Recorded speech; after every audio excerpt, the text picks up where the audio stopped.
Friends, இந்த வீடியோவில் நம்ம ஒரு முக்கியமான தகவலை பற்றி பார்க்க போகிறோங்க. அதாவது டிஎன்பிஎஸ்சி குரூப் 2 எக்ஸாம் யாரெல்லாம் எழுதியிருக்கீங்களோ அவங்களுக்கான அப்டேட் தான் இது.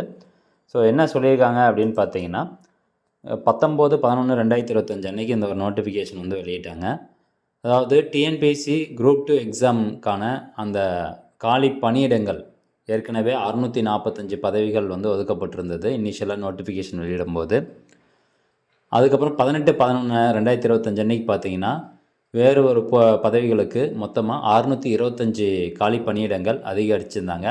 ஸோ ஆக மொத்தம் இந்த குரூப் 2 எக்ஸாமுக்கான காலி பணியிடங்கள் அப்படின்னு எடுத்துக்கிட்டோம்னா 1270 வந்து உயர்த்தியிருந்தாங்க. ஸோ அதனை தொடர்ந்து இப்போது ரெண்டாவதாக ரிலீஸ் பண்ணியிருந்தாங்க பார்த்திங்களா, 625 போஸ்டிங் வந்து எக்ஸ்ட்ரா கூடுதலாக வந்து இருக்குது அப்படின்னு சொல்லி. ஸோ அதில் ஒரு பர்டிகுலர் போஸ்டிங்க்கு நம்மளுடைய அந்த குரூப் 2 அப்ளிகேஷனில் ஒரு மாடிஃபிகேஷன் வந்து சொல்லியிருக்காங்க.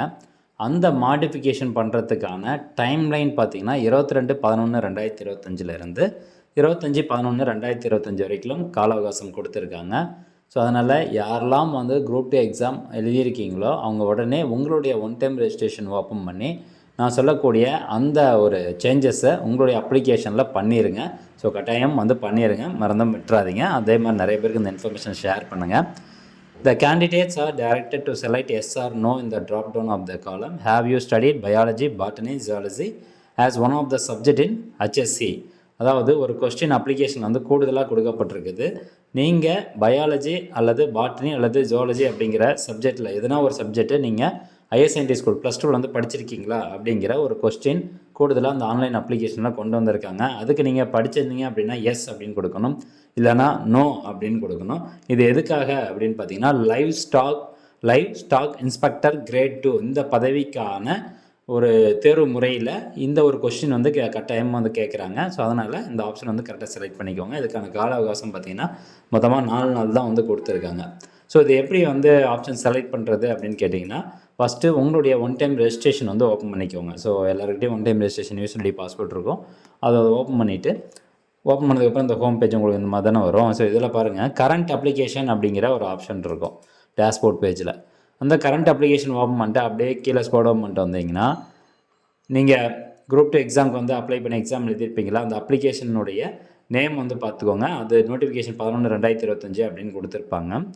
அதுக்கு நேராக அப்படியே லாஸ்ட் காலமில் வந்தீங்கன்னா வியூ அப்படின்னு இருக்கும். அது கீழே பாருங்கள், have you studied biology, botany, zoology as one of the subject in HSC அப்படின்னு கொடுத்துருப்பாங்க. ஒரு ஆப்ஷன் வந்து இருக்குது, லைட் ப்ளூ கலரில் இருக்கும் ஒரு பாக்ஸ். அந்த பாக்ஸ் வந்து கிளிக் பண்ணிங்கன்னா எகெயின் அதே கொஸ்டின் வரும், have you studied biology, botany, zoology as one of the subject in HSC அப்படின்னு கேட்டிருப்பாங்க.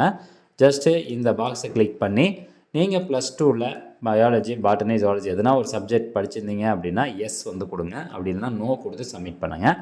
ஸோ இவங்க வந்து பார்த்திங்கன்னா படிச்சிருக்காங்க, அதனால் எஸ் அப்படிங்கிறத கொடுத்துட்டு ஜஸ்ட் சப்மிட் அப்படிங்கிற ஆப்ஷனை கிளிக் பண்ணுறேன். The option exercised by you is final. So நீங்கள் செலக்ட் பண்ணுறது தான் இறுதியானது அப்படின்னு சொல்லி இன்னொரு கன்ஃபர்மேஷன் வந்து கேட்குது. ஸோ அதனால் இந்த 3 சப்ஜெக்டில் எதுனா ஒரு சப்ஜெக்ட் படிச்சிருந்தீங்க அப்படின்னா எஸ்ஸு, படிக்காதவங்க வந்து ஜஸ்ட் நோ அப்படிங்கிறத மட்டும் கொடுத்துட்டு சப்மிட் வந்து கொடுத்துருங்க. இது எல்லோரும் கம்பல்சரி வந்து கொடுக்க சொல்லியிருக்காங்க. ஓகே, இப்போ கன்ஃபார்ம் அப்படிங்கிறத கொடுத்துடணும். அதை கொடுத்தோன்னே பார்த்தீங்கன்னா உங்களுக்கான அப்ளிகேஷன் வந்து அந்த சேஞ்சஸ் வந்து மாறி இருக்கும். நீங்கள் கொடுத்த அந்த எஸ் நோ சேஞ்சஸ் மாதிரி இருக்கும். எகெயின் கரண்ட் அப்ளிகேஷன் அப்படிங்கிறதுல வந்து போனோம்னா ஜஸ்ட் இது கிளிக் பண்ணிங்கன்னா வைங்களேன், இங்கே பாருங்கள் ஆல்ரெடி நீங்கள் ஹேவ் யூ ஸ்டடிட் இதில் வந்து எஸ் வந்து கொடுத்துருக்கீங்க அப்படிங்கிறது இருக்குது.